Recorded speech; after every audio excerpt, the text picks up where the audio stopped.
Hey everyone, today I want to talk about dhimmis and what they are. And I want to really put it together in a context of the Western world, because when we have talk about dhimmitude and dhimmis here in Western mosques, it's only partial truths that are revealed. And I want to encourage us to understand things with the Islamic mindset and not view things through our Western lens. This is how we view things, and we misinterpret a lot of stuff that's coming our way because of the fact that we don't think about this in the terms that they were initially created in. So, a dhimmi. What is a dhimmi? A dhimmi is a non-Muslim who lives in a Muslim land. The dhimmitude concept has its source, like everything else. The source is either in the Quran or in the Hadith. This one, the source is in the Quran. It's chapter 9, verse 29. And it says that when Muslims take over, you have three choices. You're given three options. You can either be killed, you can convert to Islam, or you can become a dhimmi.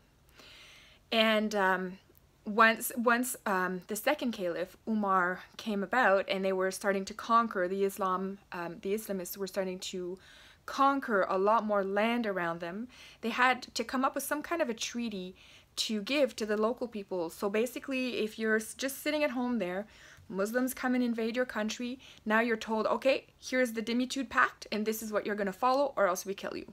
So, you can convert to Islam.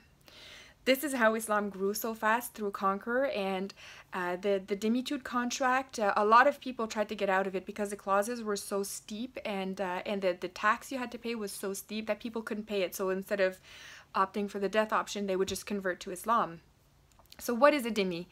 A dhimmi is that person, non-Muslim, living in a Muslim majority country. And the Pact of Umar has the clauses in it for how these dhimmis are supposed to be treated. Now, when the imams in the mosques talk about dhimmitude, they will say, oh, you don't have to worry about dhimmis because they are people who are protected. The Muslims are so generous that they will protect the people who are there. They will give them freedoms like freedom of religion. They will give them freedoms like freedom to conduct the business that they want. This is only a partial truth, because once you understand the whole concept of it and you look at the historical data, this is where we see the true, how detrimental the Pact of Umar and the dhimmitude state is to any person who is a dhimmi. So a dhimmi has to pay a tax. Historically speaking, it's been 50% of their earnings. So whether it's in cash or whether it's the stuff that you have, you're supposed to pay 50% of that to the Muslims, and you have to do it in a humiliating fashion. So when you go to pay, the Muslims would slap you, kick you around, insult you, spit at you. Those are the kinds of things, the conditions in which you are to pay the jizya, which is that tax, in your state as a dhimmi.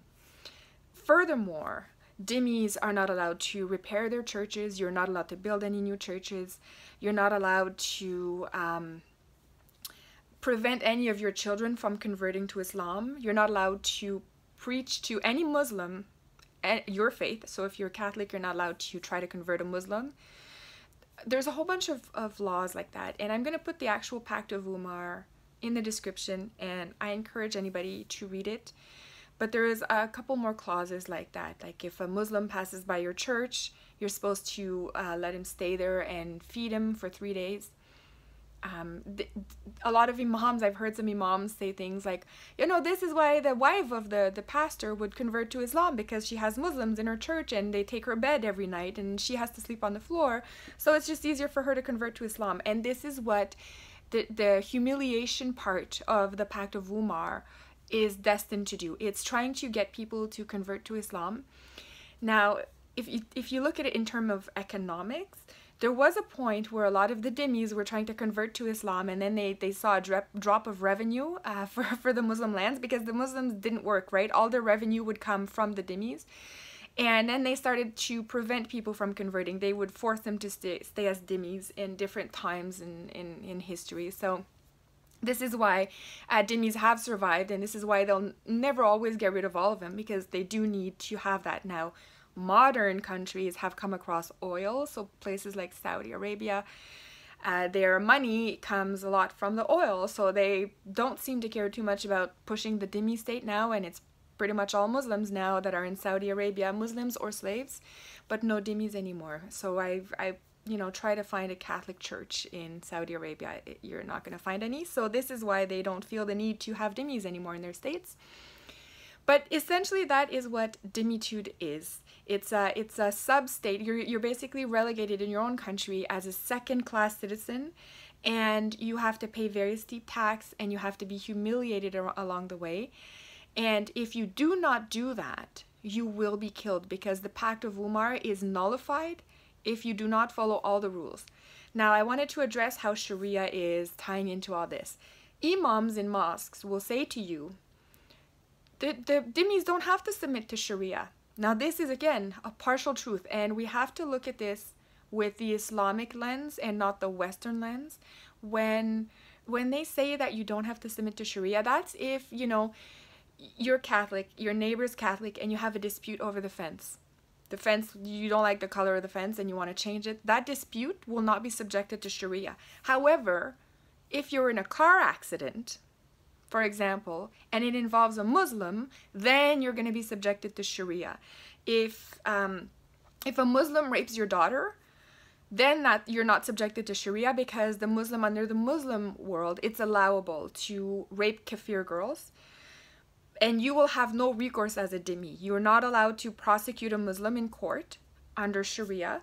So the Muslims will have the ability to come and do pretty much whatever they want. They can rob you, they can do it. But if you do that to a Muslim girl, you will be subjected to Sharia, and therefore you will get killed.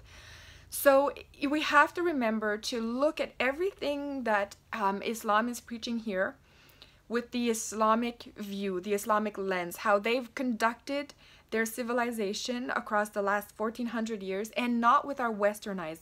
When they say Dhimmis are protected people, they want you here to think, oh, well, that's nice, they're protecting us. It is not the fact at all. When they mean protection, you have to ask yourself, what are they protecting you against? Well, they're protecting you against being killed by them. So it's almost a mafia kind of rule.